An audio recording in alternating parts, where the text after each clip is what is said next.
जय श्री सीताराम जी महाराज की जय हो, जय हो, जय हो। मित्रों, कर्म बड़ा या भाग्य? भाग्य बड़ा होता है कि कर्म बड़ा होता है? गोस्वामी तुलसीदास जी ने श्री रामचरितमानस में लिखा कि कर्म प्रधान विश्व कर राखा, जो जस करहि सो तस फल चाखा। अर्थात इस संसार में कर्म ही प्रधान है, जो जैसा करता है वैसा ही फल चखता है। आगे शास्त्रों में भी कहा गया है, गीता में भी कृष्ण ने उपदेश देते हुए कहा, कर्मण्येवाधिकारस्ते मा फलेषु कदाचन, कि कर्म में अधिकार है, मनुष्य को कर्म करना चाहिए, फल की इच्छा न करते हुए कर्म करना चाहिए। तो कर्म करते हुए, कर्म चूंकि हमारे अधिकार में है, इसलिए कर्म करते हुए हम जो है अपने लक्ष्य को प्राप्त कर सकते हैं। लेकिन उसी रामचरितमानस में यह भी लिखा है कि होइए वहीं जो राम रचि राखा, काकर तरख बढ़ावें शाखा। जो भाग्य में लिखा होगा वही होगा, उसमें बहुत ज़्यादा बुद्धि दिमाग लगाने का, चिंतन करने का कोई आवश्यकता नहीं है। कहा जाता है कि जो भाग्य में होगा वह भागते हुए आपके पास आ जाएगा, और जो भाग्य में नहीं होगा आया हुआ भी भाग जाएगा। चंद्रगुप्त मौर्य को उसके गुरु चाणक्य भाग्य और कर्म के विषय में बता रहे थे। तो चंद्रगुप्त मौर्य ने कहा, गुरुजी, जब सब कुछ भाग्य पर ही निर्भर है तो आदमी कर्म क्यों करे? कर्म क्यों किया जाए? जो भाग्य में होगा वो मिलेगा। तो चाणक्य ने कहा कि कर्म इसलिए करिए कि हो सकता है भाग्य में यही लिखा हो कि अगर कर्म करोगे तो ये तुम्हें प्राप्त हो जाएगा, इसलिए उसको करना है। तो कहने का औचित्य यह है कि कर्म तो है ही, भाग्य भी उसमें साथ देता है। या हम ये कहें कि कर्म और भाग्य दोनों एक ही सिक्के के दो पहलू हैं, दो पहिए हैं, जिन पर कि यह जीवन चलता रहता है।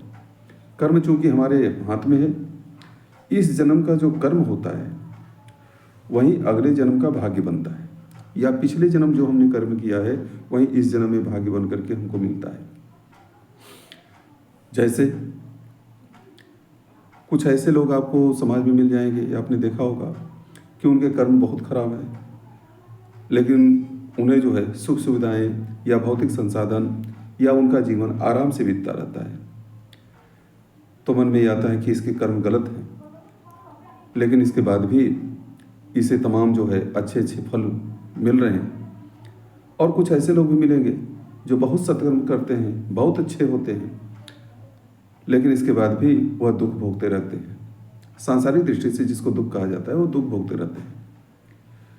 तो बाकी आम व्यक्ति जो होता है उसके मन में यह संदेह होता है कि सही करने वाला परेशान है, गलत करने वाला आनंदित है, तो क्यों ना गलत ही किया जाए। निर्णय लेने में उसे जो है थोड़ी सी समस्या हो जाती है। तो हम ये बताएं, हम इस पर चर्चा करें कि कर्म तीन प्रकार का होता है। एक कर्म वह होता है जिसका फल हमें तुरंत मिल जाता है। जैसे आग जल रही है, उसमें आप अपना हाथ डालिए, तुरंत उसका फल मिलेगा। एक कर्म वह होता है जिसका फल हमें कुछ दिनों के बाद मिलता है। जैसे किसान है, खेत बनाता है, तैयार करता है, उसमें बीज बोता है, पौधे उसमें जो है पौधे उगते हैं, फसलें उगती हैं, उसकी देख रेख करता है, उसकी सिंचाई करता है, निराई गुड़ाई करता है, और कुछ समय बाद तब उसका फल उसे मिलता है। और एक कर्म वह होता है जिसका फल हमें इस जन्म में नहीं मिल पाता है, वह अगले जन्म में मिलता है। जैसे आपने कोई बाग बगीचा लगाया, उसकी देख रेख किए, वह पौधा तैयार हुआ, जब वह पेड़ बना और फल देने का समय आया, संजोग बस मान लीजिए आप इस मृत्यु लोक को छोड़कर चले गए, तो आपने कर्म तो किया, लेकिन उसका फल जो है भोग नहीं पाए, अच्छा फल जो मिलना था वो आप पाए नहीं। तो अगले जन्म में आपका जहाँ भी जन्म होगा, वहाँ आप जो ही जानने लायक होंगे, खाने लायक होंगे, तब से ही आपको जो है वह फल मिलता रहेगा। छोटा सा बच्चा कोई बहुत बड़े अमीर परिवार में पैदा होता है, कोई बहुत गरीब परिवार में होता है, तो जन्म लेते ही उस बच्चे ने ऐसा कौन सा गलत कर्म कर दिया कि इतनी विषमता आ गई। यह पिछले जन्म का ही हमारा कर्म है और उसी का फल हमें भाग्य रूप में मिला है, जिसको कि हम भोगते हैं।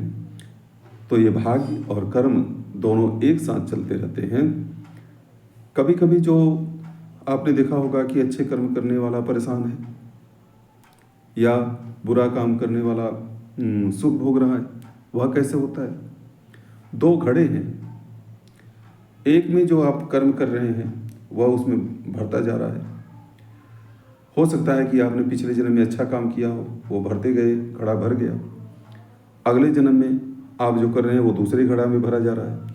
तो ये घड़ा जो पहले वाला भरा है वह उड़ेला जाएगा और उसमें आपने अच्छे कर्म किया है, इसलिए उसका फल आपको पहले मिल रहा है। और जो ही इसका फल खत्म हो जाएगा, अगर आपका जीवन बचा रहेगा तो ये वाला फल मिलना शुरू होगा। तो ये जो है कर्म और भाग्य, ये कहें कि कोई एक प्रधान है दूसरा गौड़ है, ऐसी बात नहीं है। दोनों एक ही सिक्के के दो पहलू हैं। इसलिए हमें कर्म और भाग्य पर विश्वास करते हुए कर्म करते रहना चाहिए, कर्म से विमुख न हो। जय जय श्री सीताराम जी महाराज की जय हो, जय हो।